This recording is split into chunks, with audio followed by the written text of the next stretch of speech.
Ok, écoute, on va parler d'une histoire. Mais pour bien la comprendre, il faut faire un truc simple. Oublier.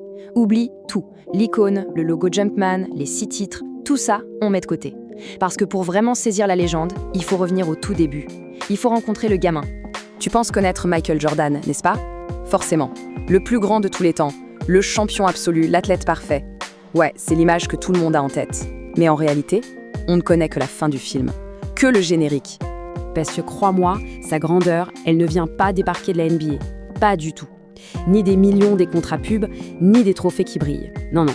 Ça vient d'un endroit beaucoup plus simple. D'une petite maison en Caroline du Nord. Ça vient d'une faim. Une faim de loup, tu vois.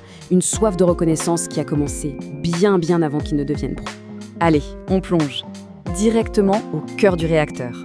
Si tu veux vraiment comprendre la psyché de Michael Jordan, il y a un homme à comprendre avant tout le reste, son père. James Jordan Sr. C'est simple, il est la clé de tout. Publiquement, l'image était claire, c'est celle que Michael a toujours vendue. Son père, c'était son rock, son guide, sa boussole. Et attention, ce n'était pas complètement faux. James lui a bien appris la discipline, la valeur du travail. Mais ça, ce n'est que la face visible de l'iceberg. Parce que derrière cette image, il y avait une réalité bien plus complexe, bien plus dure. En privé, c'était une autre histoire. La discipline, en fait, c'était une critique constante. L'exigence, c'était une absence quasi totale de validation. Michael, il n'a pas bâti sa confiance sur des « bravo mon fils ». Non, il a appris qu'il devait l'arracher, la mériter, tous les jours, encore et encore. Et là, attention, il y a cette phrase. Une phrase de sa propre sœur, Deloris. Écoute bien. Le fait que mon père lui ait dit très tôt qu'il ne valait rien, c'est devenu son moteur. C'est violent, non? Qu'il ne valait rien. Imagine un peu. Du coup, chaque dunk, chaque titre, ce n'était pas juste pour la victoire. C'était une réponse. Une réponse à cette petite voix plantée dans sa tête par son père, qui murmurait sans cesse « Tu es pas assez bon ». Voilà, on y est.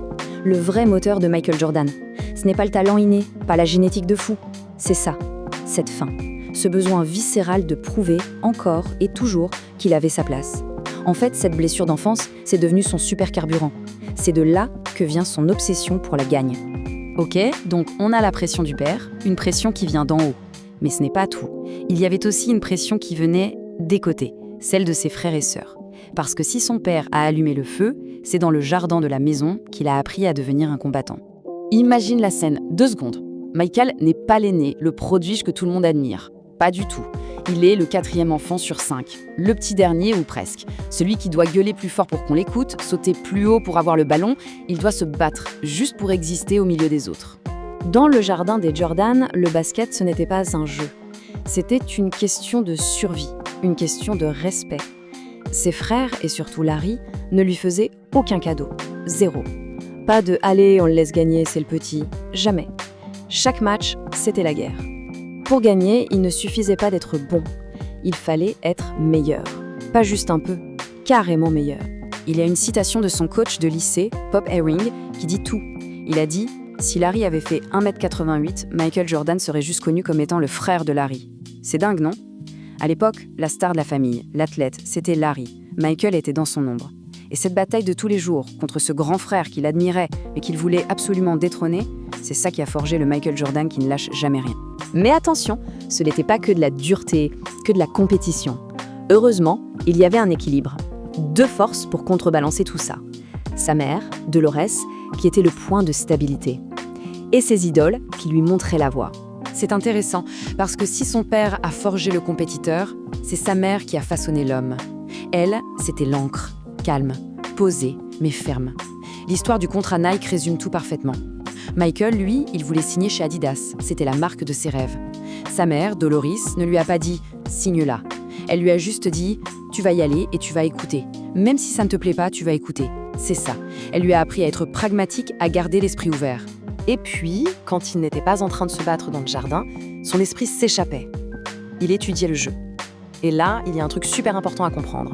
Ce n'est pas les gros bourrins qui l'intéressaient, les pivots qui défonçaient tout sous le panier. Pas du tout. Ce qui le fascinait, c'était les artistes, les créateurs. Ces modèles, c'étaient des poètes du jeu, et il a pioché chez chacun d'eux.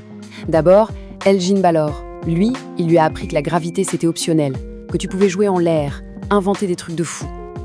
Ensuite, David Thompson. Il lui a montré qu'un petit arrière pouvait dominer le jeu, qu'il ne valait pas rester dans sa case. Et enfin, le maître, Julius Erving, Dr. J. En lui, Michael a tout vu, l'élégance, la puissance et ce côté tueur. Dr. J, c'était la preuve qu'on pouvait être plus qu'un simple joueur de basket, on pouvait devenir une icône. Bon, récapitulons. On met toutes les pièces ensemble et qu'est-ce qu'on a ? On a la recette parfaite pour créer le compétiteur le plus acharné que le sport ait jamais connu. Voilà la base de tout. D'un côté, la critique constante du père qui crée cette faim de prouver sa valeur. De l'autre, la guerre quotidienne avec ses frères qui lui apprend à ne jamais rien lâcher. Et par-dessus, l'inspiration des créateurs qui lui montrent la voie. Tu mélanges tout ça et le résultat, c'est quoi ? Une obsession. Une quête permanente pour prouver au monde entier, mais surtout à lui-même, qu'il était à la hauteur. Alors, la vraie question, c'est celle-ci. Tu prends toute cette faim, toute cette rage de vaincre, ce besoin maladif de reconnaissance, et tu mets ça face à un mur. Qu'est-ce qui se passe quand, pour la toute première fois, quelqu'un lui claque la porte au nez ?